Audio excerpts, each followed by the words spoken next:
The core piece of being great entrepreneurs is that you always remember fear. Today we're going to be talking to the founder and CEO of rEvolution, John Ratti. rEvolution is a global sports marketing agency located in Chicago, Illinois. But here we are at Pebble Beach in Monterey Car Week, and we're going to be talking to John about all things sports agency business and his entrepreneurial journey. Let's go talk to John.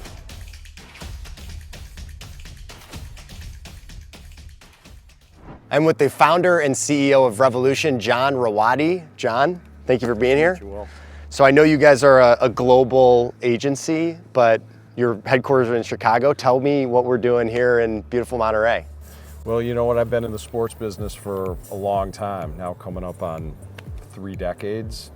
And over the past couple years, sports has converged into culture and lifestyle and everything global. And being at Monterey Car Week, the Concourse d'Elegance, this is where it's all come together, and we've been investing in new spaces to run our business and to have a lot of different client relationships. Tell me about the initial path into rEvolution. Well, I was a kid from Detroit, and I grew up in a great sports town, so I always had a passion for sports. And when I went to school, I went into business, and one of the things that I thought about was, how do I take my passion of sports and business and bring those things together? And I think that's how I jumped into sports. And I learned the business really as an apprentice through different types of jobs. And I got to the point where I was able to look at how I would form my own business. And about 12 years into my career, I decided to start rEvolution.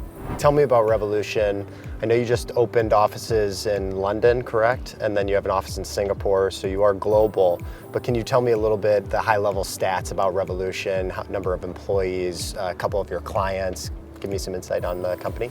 Well, the business started with 1 employee, and it was me in a basement in Michigan with my wife. And when rEvolution started till today, 23 years, we have over 200 employees. We're throughout the United States, which is a core base for us in sports and probably the mecca of sports and sports marketing throughout the world.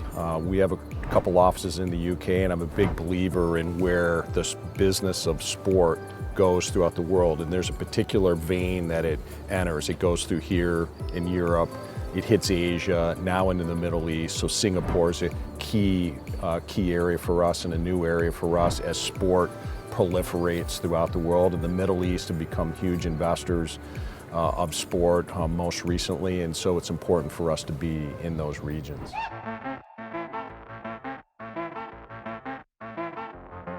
Concourse d'Elegance, we're on Pebble Beach. It's the only time of the year that they're transforming the famous 18th fairway into a mecca for the greatest cars in the world, the greatest car collections in the world.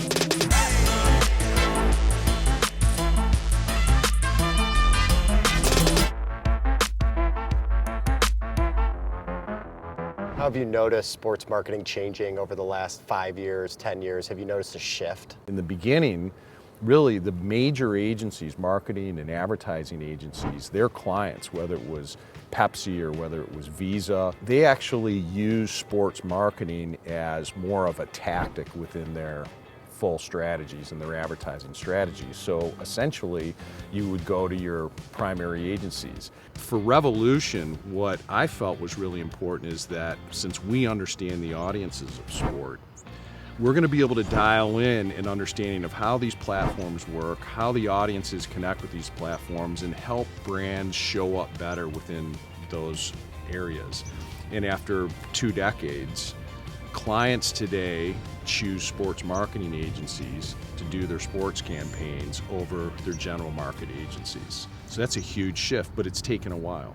Even before I started rEvolution, I was in the racing business in IndyCar and Formula One. As a matter of fact, one of my first clients really, I think, felt like they were doing their part and being nice to us, and it was McLaren Racing. They were one of my first clients. And they asked us if we would do marketing and business development for them in the US. And it was really unique because we got to go around the world with McLaren Racing, who happened to be one of my partners, favorite racing teams. And then 20 years later, we were working with McLaren Racing again. And so cool. Cars and racing and being at the track, I've been all over the world on racetracks. So you've been in business for a little over 23 years. So I've noticed that you've formed some pretty unique partnerships, made some nice acquisitions, offices in Singapore, London.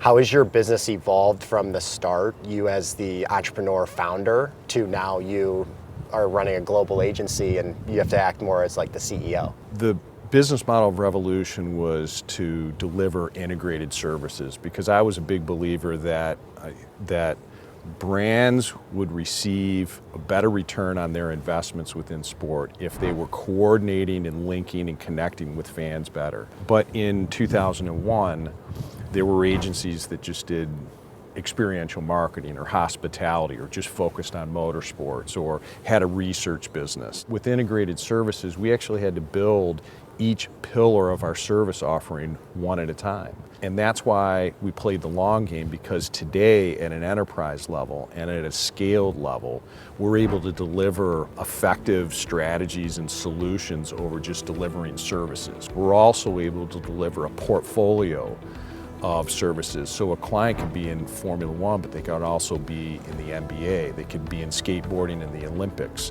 And so we essentially run like a financial advisor in a lot of ways, helping them to synchronize their portfolio, because audiences, they're fragmented in so many places today. And so our role in representing brands is to make sure that they're connecting with those audiences in a better, more authentic way.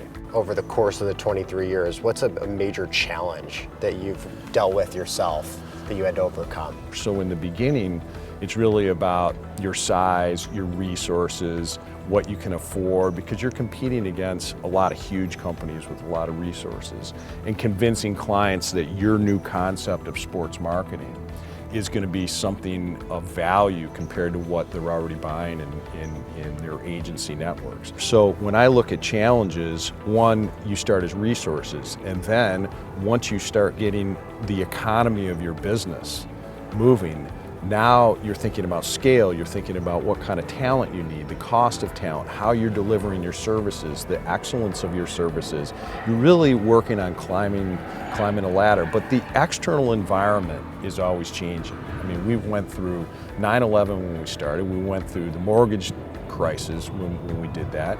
We've gone through financial crisis, we've gone through COVID, we've gone through those things, but I found that those are the times to really retool and make sure that you're coming out of those challenges in a way in which you can win. It seems like you're also doing something that you're really passionate about yourself. Well, It's not like I think you're just that's the trying to big make part money, of it, yeah. because you have to match passion, which was mine is sports, and then my passion for business, my passion for competition, and so my culture mantra is play to win. And I love winning, but winning is a process, and sustainable winning is a process, and you have to put in a certain type of playbook, and you have to have certain type of people. You can't just do it on your own. And to me, that's been the great experiment. If I'm passionate about it, everybody else is passionate about it. Like, for example, I grew up as a kid loving Lamborghinis. The Lamborghini Countach was on my wall as a kid. Yeah. And I can't believe that now You're tickling yourself I have because of race shops in Detroit that house some of the most beautiful and incredible Lamborghinis in the world that are put on racetracks all over the world. And so one of my favorite brands, Lamborghini, is now an incredible, huge client of ours. I mean, is this a simulation? We talk about this. Is this a simulation or is this real? Because I think there's a sense of pride in owning your own business. And there's a sense of freedom in owning your own business. And there's a sense of risk that when you own your own business and you make your own rules, you accept the successes and you accept the failures. How have you noticed your role shifting, going global, to what it was 10 years ago, literally as your day-to-day role? How has it changed? You know, it continually changes in the basis that I have to change my mindset on depending on so many people. Then when you're in a global setting, now by distance, by time zone, right, by cultures, you know, I have to depend on having great leadership and alignment and communication And I think that's a key thing in moving from an entrepreneurial business to a scalable enterprise business. Probably the hardest thing that I've ever gone through, and some of my partners, obviously, that we've gone through the transition of those types of things. Now, my vision has been the same since 2001 to 23 years later, and that's to be, the world leader in sports marketing. One of the things that's really changed is the fact that the U.S. has become more and more important as the epicenter of global sport. And the fans here and their expectations are the most sophisticated anywhere in the world. How do you mean? Their understanding of their teams, the players, the culture and the fan bases are so diverse here, and we're dealing with multiple generations, but they're digesting, they're consuming their sports information in different lenses, esports to gaming, with influencers, and how they connect with brands, how brands connect with them is different than when we were putting brands on the side of race cars. What is something that you know now as CEO that you wish you knew 20 years ago, 15 years ago? That's a pretty big question on that basis. Something that I know now are a lot of things, just how clients interact with who they want to work on their business. I think that relationships are the importance of relationships and the ability to build those even faster and invest in those relationships sooner would have helped to develop our business even further than that. And it's one of the reasons why we're at Monterey Car Week, and we have our own events that we do now. We host a lot of events because we have to build our credibility and our leadership as quickly as possible, because there's so many options for the clients that are out there, and then we need to be able to showcase our differences. And I don't think I realized how much that was gonna really take. I think the other thing is that when I started Revolution, it was really about being the Apple over the Microsoft, not this massively scaled thing. It was about 25 people doing the best work in the business and a really curated experience. What I found is that big clients want scale, and they don't want to worry about risk in their agencies, and I think that has been a huge factor, and that's why today, instead of being 25, we're over 200 people, we're buying companies, and we're really trying to match this scaled marketplace so that we can win even broader and bigger clients and keep our clients ahead of the curve. What's the proudest moment that you've had as the CEO of Revolution? Like a career achievement moment? One of the proudest moments that I have had has been my original partners are still with me today. That's nice, yeah. And for a couple guys that were, in their late 20s, who had worked together, who had this idea that we were gonna go out on our own and we were gonna beat down the doors, that they're here today and they're relevant, and that we've added other incredible people and partners along the way, that every company that we've bought, all the founders are still here, which says a lot about the way we run our business, the values of the business, the culture of the business, the excitement, the ever-changing excitement of the business. Sometimes they say, don't you just stand back and appreciate the moment that you're in? And I'm so out there looking for the next thing that sometimes I don't do that. But that's an incredible testament of people that have been enriched by being involved and as leaders of Revolution. We're getting deep now. Ready? What's a regret you have as the CEO?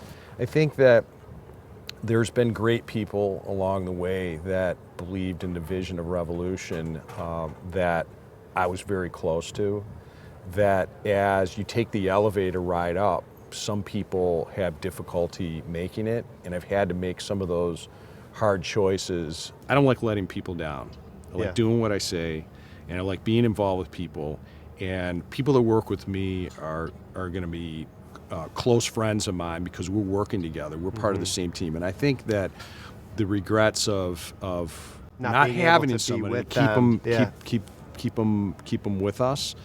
I think other types of regrets are on the basis that we have clients that we want to be with us all the time, and they transform as well. So being able to be with some of the clients that transition to other jobs or other positions, and how clients transform, I think, those are always difficult times, because we feel like we've been intertwined as partners for so long. So I think that there's somewhat of the human factor that I can't really control, but it doesn't mean that there aren't regrets in being able to find ways in which they could still be involved. It's a great answer. Would you say that the CEO position is a lonely position? At times, I think it's a lonely position. I learned from my first mentor in the business, a guy by the name of Tony Lorenz. I watched him build his own business, and they used to have a lunch event for him that was called the NFL, No Friends Lorenz. And it was kind of a tongue-in-cheek off of the CEO is alone at times, and when you look for advice. Now, I am very connected with my partners and my executive team, the next level team. My wife, she's still my number one counselor in the business when I go home. Yeah. But CEOs and executives are on stage every time they enter an office or do anything else. And whether you like that or not, it's just a fact. People watch what you do.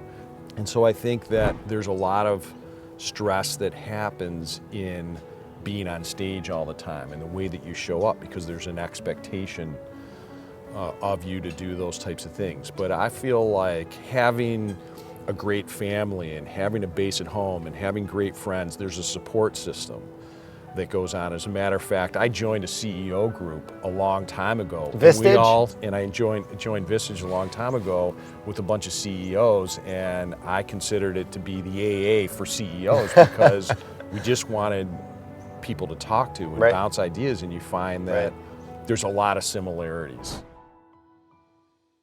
What song are you listening to a lot right now? I am listening to The Song Remains the Same. You're the second one in a row is that Led Zeppelin? Yeah, the Arc'teryx guy said that too. What is your last meal on earth?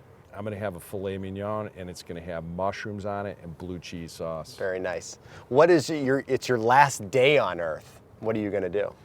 I'm gonna be sitting behind my grill house with my wife, having a wine with me, and me grilling some great dish outside. That's nice.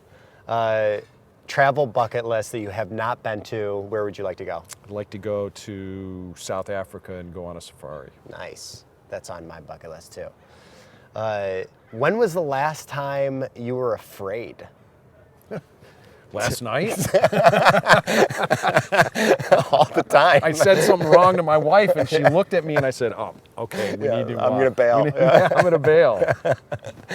Do you have an answer? I like that answer. I can give you. I mean, the last time I was afraid, the last time we didn't get the next deal, probably when one of my daughters went out in the world and graduated and had to start her own business. I mean, their safety, that they have a place in the world to really thrive in. There's a lot of stuff like that. There's fear all over the place. Fear drives. It's the mover. Entrepreneurs, you know that. Yeah. It's the core piece of being great entrepreneurs, is that you always remember fear. Why you started, being successful. Do you have enough money? Am I going to make it? How am I going to look out there? That's all fear-based in how you respond to it. See, this is why the fire round's good. Yeah, that's a great answer.